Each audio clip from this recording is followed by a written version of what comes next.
À la une de l'actualité ce soir, les partis politiques et formations qui prennent part aux élections municipales sont désormais situés sur l'ordre de passage dans les médias d'État. Le Conseil supérieur de la communication, chargé d'assurer l'égal accès des partis politiques aux médias, vient de procéder ce 2 mai au tirage au sort. Les détails dans cette édition. Et puis, une couturière devenue entrepreneur agricole. L'exemple de Sita Mana à Oronkwa dans la boucle du Mouhoun fait des émules. Elle ne se contente pas seulement de mener une agriculture de subsistance pour juste la survie de son ménage. Sita Mana dispose d'une 50aine d'hectares d'exploitation et sur cette exploitation, elle produit environ une 40aine de spéculations. Son portrait à suivre dans ce journal. Et ravi de vous retrouver.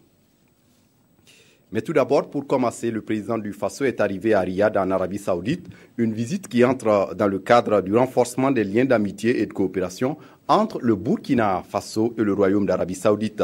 Durant son séjour saoudien, le président Roch-Marc Christian Kaboré aura un entretien avec le roi Salman et d'autres personnalités saoudiennes. Aboubacar Sayon. Sur invitation du roi Salman bin Abdulaziz Al Saoud, le président du Faso est à Riyad.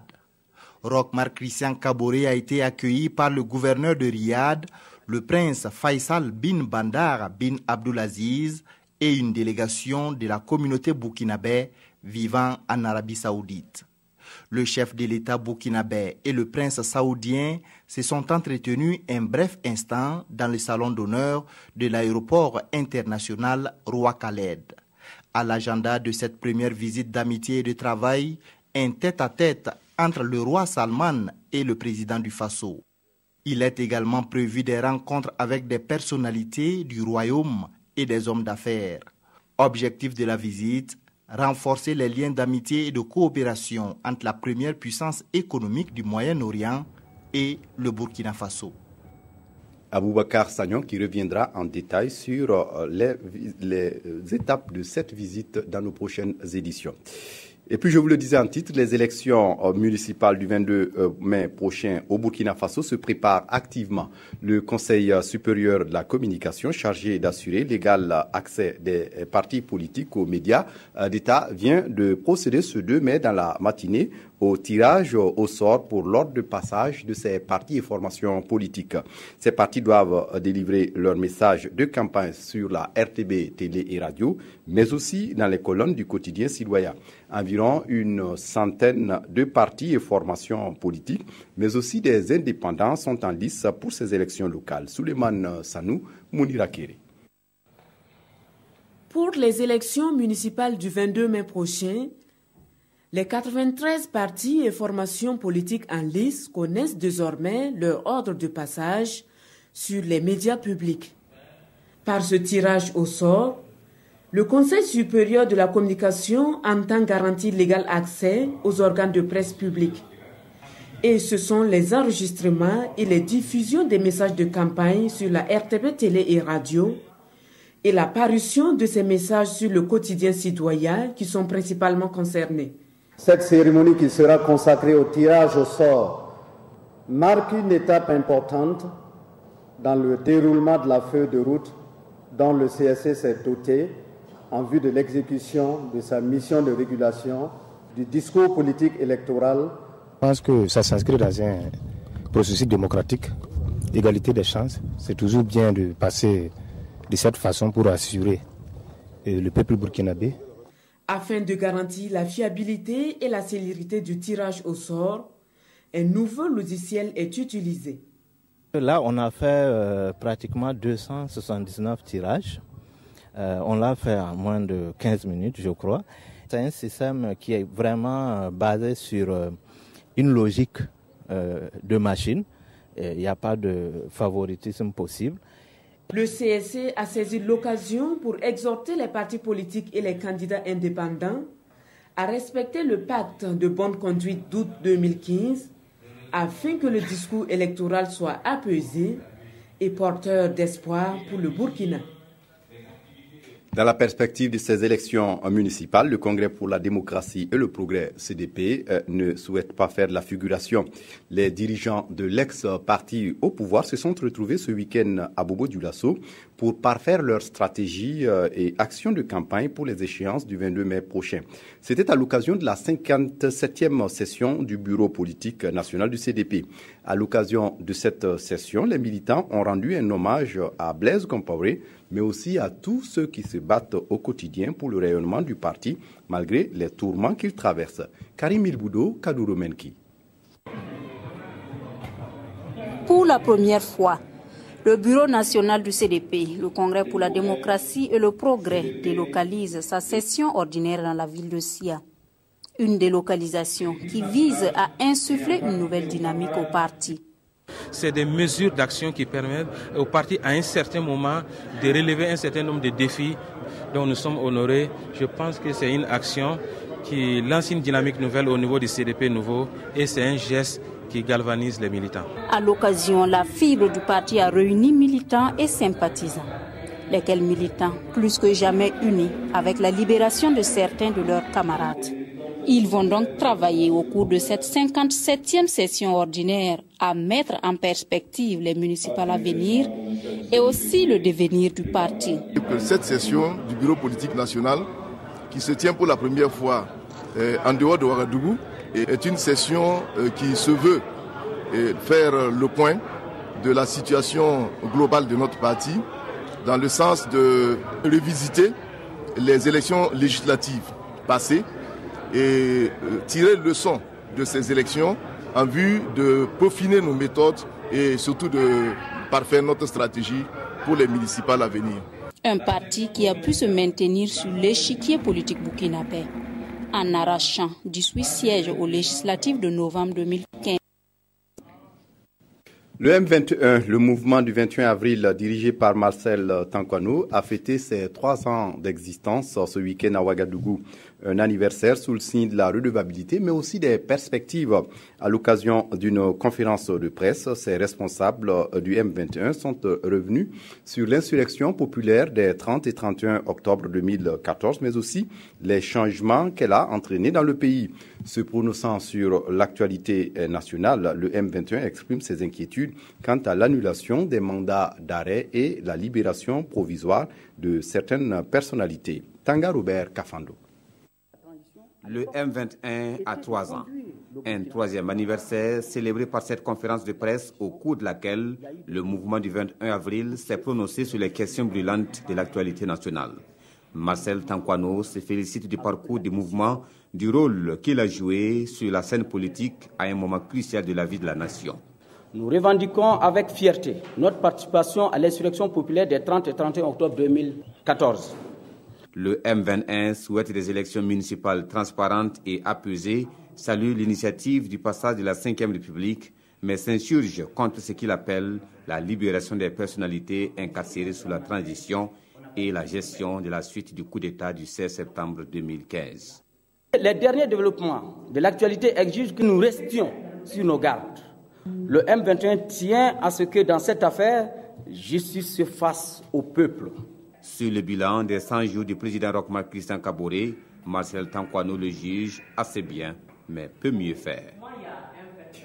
La gratuité des soins pour les enfants de moins de 5 ans et les femmes enceintes est désormais consacrée au Burkina Faso.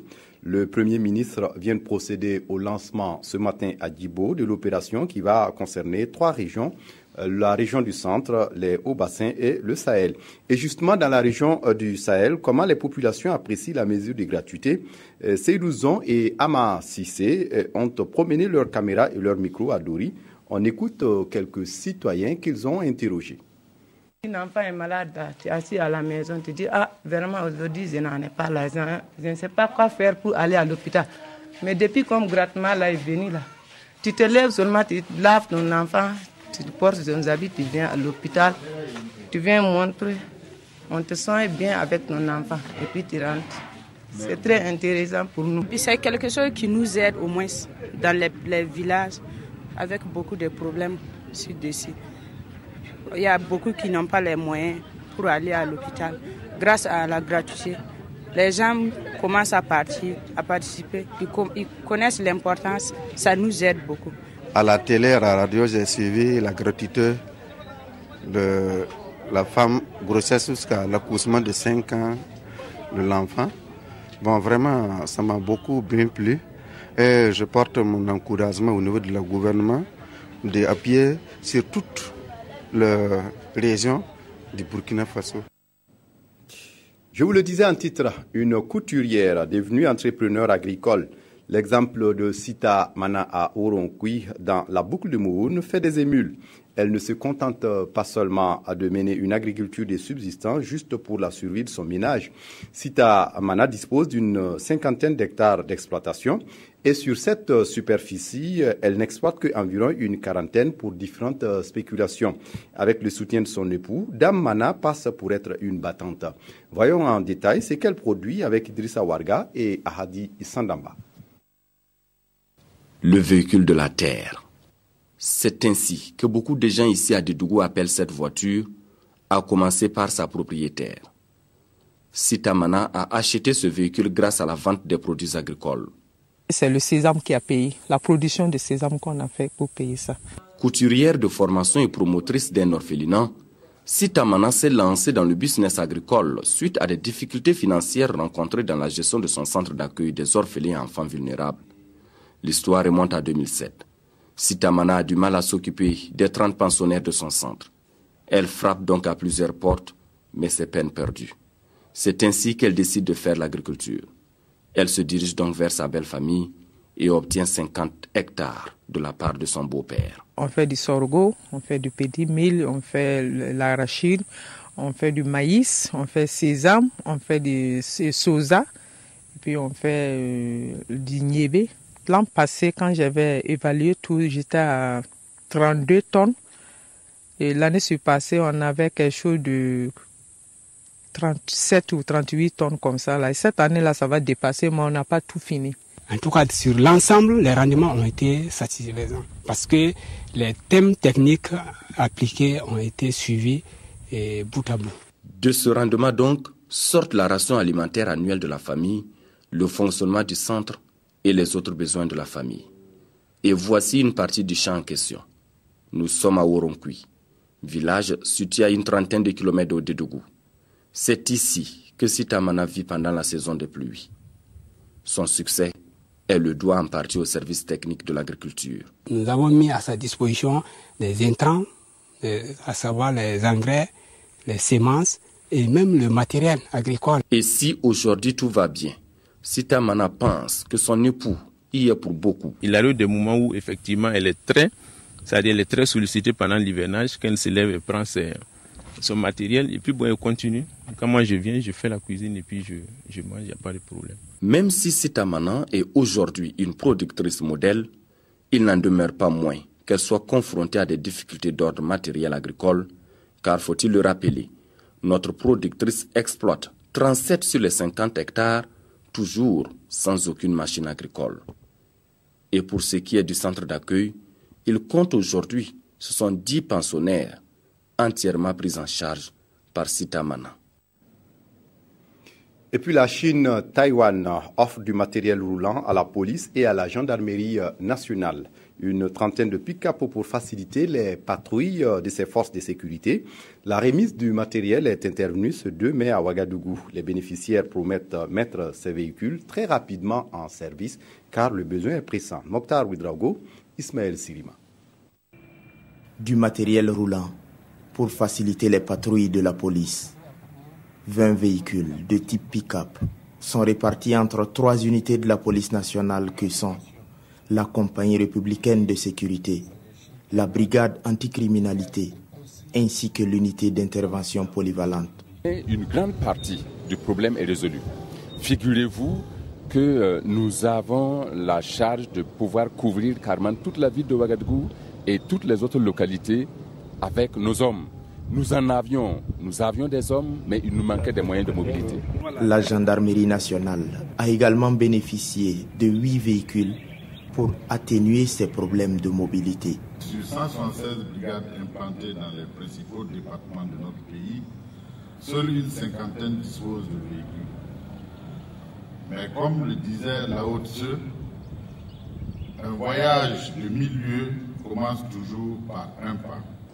Avec les autres partenaires qui vont suivre le même exemple que la République de Chine-Taïwan, nous pensons d'ici là pouvoir satisfaire l'ensemble des unités déployées sur toute l'étendue du territoire national. Les premiers responsables de la police et de la gendarmerie nationale ont par la suite affirmé que ces véhicules seront en service au plus tard dans les 48 heures. Le ministère en charge de l'environnement, engagé dans une politique nationale en faveur de l'efficacité énergétique, lance les journées promotionnelles de l'économie d'énergie. Une vision partagée par le Salon international de l'environnement et des énergies renouvelables de Ouagadougou. Le salon qui se tient cette année encore à partir du 6 mai prochain. Face à la presse, les organisateurs se voulaient confiants ce 29 avril. Alidou Badini, Moukoun Dabiré. C'est sur le site du CIAO qu'aura lieu la 5e édition du Salon international de l'environnement et des énergies renouvelables de Ouagadougou, CIRO. Cette année, ce salon se tient conjointement avec la journée de promotion des économies d'énergie, JPE. Une association qui, selon les organisateurs, dénote d'une recherche d'efficacité pour l'atteinte des objectifs des deux activités. Les JPE et le CIRO se tiennent respectivement autour des thèmes efficacité énergétique, défis et opportunités pour le Burkina Faso et financement des systèmes énergétiques durables pour l'Afrique en développement. Des thématiques qui feront l'objet d'une série de communications et de débats télévisés. Parce que également le financement consacré au développement des énergies renouvelables est faible comparé à celui des énergies conventionnelles. Parce que, enfin, il n'existe pas de données disponibles concernant les structures de financement des énergies renouvelables. C'est pourquoi ce thème a été retenu pour mener la réflexion afin de trouver des réponses adéquates à la problématique de financement des secteurs de l'énergie et des énergies renouvelables en Afrique. À ce salon, il est attendu une centaine d'exposants des secteurs de l'eau, de l'énergie et de l'environnement. Et les organisateurs invitent le public à découvrir les 6, 7 et 8 mai prochains les différentes technologies innovatrices dans le domaine des énergies renouvelables. Le projet haute intensité de main-d'œuvre IMO, destiné à trouver de l'emploi aux femmes et aux jeunes du Burkina, a fait du chemin. Et aujourd'hui, certains bénéficiaires du projet se sont organisés à travers un regroupement. Ils refusent donc de rester sans emploi et comptent mettre en place des unités de fabrication de savon, de beurre de karité, de sumbala, cet ingrédient très prisé dans la sauce. Ce 28 avril 2016, ces anciens du projet IMO ont lancé leurs activités à Ouagadougou en présence de Mounira Kéré. Ces femmes et ces jeunes sont des anciens bénéficiaires du projet IMO, haute intensité de main-d'œuvre. Depuis décembre 2015, ils forment l'UGF IMO, l'Union des jeunes et femmes issus du projet pour un développement durable du Burkina. Et cette cérémonie marque le lancement de leurs activités. Nous sommes réunis autour d'une association pour un temps soit peu nous concerter et ensemble mettre en œuvre, c'est-à-dire que mettre en pratique ce que nous avons appris du projet IMO, de la formation que nous avons eue de l'ANPE et d'autres structures qui ont accepté vraiment nous former. Après leur passage au projet IMO, ces jeunes et ces femmes sont désormais à leur compte. Ils exercent de petits métiers qui leur permettent d'améliorer leurs conditions de vie. Nos activités, c'est la formation de la jeunesse, l'installation des unités de fabrication de savon, de beurre de karité, de sumbala, de la sensibilisation à la citoyenneté, des activités que nous avons menées à reboiser, à vraiment assainir la ville de Ouagadougou. L'UGF IMO regroupe des jeunes et des femmes des 12 arrondissements de Ouagadougou. Son objectif est de contribuer à réduire le chômage et la pauvreté au Burkina. En religion, les enfants de l'archidiocèse de Ouagadougou ont effectué un pèlerinage diocésain ce dimanche 1er mai, une célébration sous le signe de la miséricorde. Ces pèlerins sont venus des différentes paroisses. Moukoun Dabiré, Konsoun Koulibaly. Le sanctuaire Notre-Dame de Yagma était le point de convergence pour les enfants de l'archidiocèse de Ouagadougou ce dimanche 1er mai. Cette année, ce sont environ 20 000 enfants, selon les organisateurs, qui ont bravé soif de chaleur pour s'abreuver à la source de l'Évangile. Un enseignement axé sur la prière et la fidélité à la communion fraternelle. Au fond, c'est inviter les enfants à entrer dans la pratique tout simplement des œuvres de miséricorde corporelle et spirituelle. Qu'ils aient de la compassion pour les fragilités humaines, qu'ils viennent en aide à ceux qui sont dans la pauvreté, qu'ils viennent en aide à ceux qui sont dans les souffrances multiformes et qu'ils pensent à tous ceux qui vivent dans les périphéries existentielles. Cette séance de prière était pour les pèlerins un moment d'introspection, mais aussi une occasion pour eux d'implorer la miséricorde de Dieu et lui adresser chacun ses intentions. Je suis venue pour prier, pour que Dieu m'aide à avoir mon examen, mon PPC surtout. J'ai dit que je souhaite être premier, de ne plus être malade. Je veux qu'il me bénisse et qu'il bénisse mes parents aussi. En cette année de miséricorde, les pèlerins ont, à travers chants, adoration et louanges, réaffirmé leur attachement aux valeurs de l'Église famille. Une exposition photo pour présenter le drame des violences faites aux jeunes filles. Ce sont des tranches de vie qui sont données à voir à travers ces images exposées le 29 avril dernier à Ouagadougou. Moussa Ouedraogo, Ramatou Zida. Catherine Ouedraogo est émue face à son propre portrait. Pour Amnesty International, elle est une héroïne au même titre que ces jeunes femmes qui ont ici leur portrait et du même coup leur histoire. Elles ont pour certaines connu la douleur à travers le mariage forcé, précoce ou le viol et le rejet. D'autres, comme Catherine, se sont illustrées par leur soutien à celles en difficulté. Amnesty International traduit ici sa volonté de donner un visage à cette réalité qu'est la situation de la jeune fille au Burkina. Nous les accueillons, nous les écoutons, et nous les hébergeons. Vraiment, nous demandons aux parents d'avoir un cœur maternel et paternel.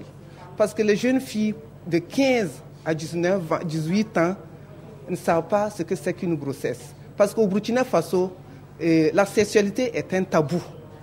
Ces photos ont pour la plupart été réalisées par la photographe Leila Alaoui, une des victimes des attentats de Ouagadougou. Cette exposition est également une occasion de leur rendre un hommage mérité. C'est une manière à la fois de montrer la réalité telle qu'elle est dans sa difficulté, dans sa violence, mais c'est aussi un message d'espoir. Puis comme ce sont les dernières photos qui ont été prises par Leila Alaoui, c'est aussi un moyen de continuer à faire vivre son talent et son engagement. L'exposition va durer 1 mois et Amnesty International entend diffuser ses portraits partout dans la sous-région. Après Ouagadougou, Dakar va abriter l'exposition durant la Biennale des Arts en mai prochain. Le célèbre chansonnier Kisto Coimbré était en concert ce 30 avril à Ouagadougou, un spectacle de musique traditionnelle qui a permis à une dizaine de troupes de musique de montrer ce que le Burkina a de talentueux dans la musique traditionnelle. Moussa Ouedraogo, Aruna Mari.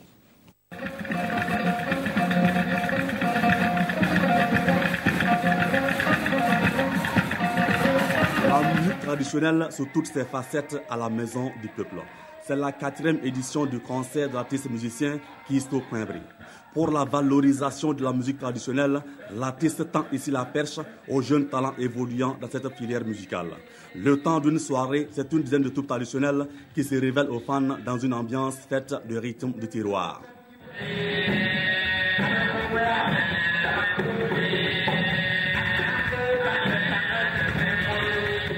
Avant là, il y avait beaucoup de troupes traditionnelles qui jouaient. N'importe quelle troupe traditionnelle, là, il y en avait beaucoup. Mais maintenant, c'est en train de disparaître. Et puis, on est un pied maintenant dans la musique moderne. Mais d'autres, ça baisse, ça fait. Pour moi, il dit, mais dans mon idée, il faut rappeler aux gens qu'il ne faut pas oublier là où tu as commencé. Il y a plus de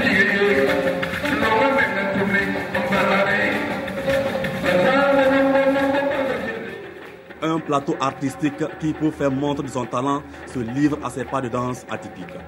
Pour le représentant du Moro Naba, la cause est noble car le futur se construit sur le passé et la jeunesse se doit de sauvegarder à tout prix ce pan du patrimoine culturel. Dans ses prestations, Kisto Coimbré apporte la joie et véhicule des messages qui apaisent les cœurs. Il amène les uns et les autres à être en parfaite communion. Si vous avez un différend avec l'autre, il vous invite à faire la paix. Ce genre musical prône la paix. C'est à cœur joie donc que les fans ont communié avec leurs artistes. Pour Kisto Coimbré, la taille du public n'entamera en rien sa détermination à poursuivre dans cette dynamique. Son combat demeure, dit-il, la survie de la tradition, en l'occurrence la musique traditionnelle.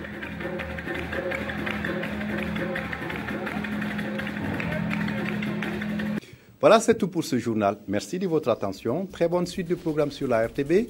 Au revoir.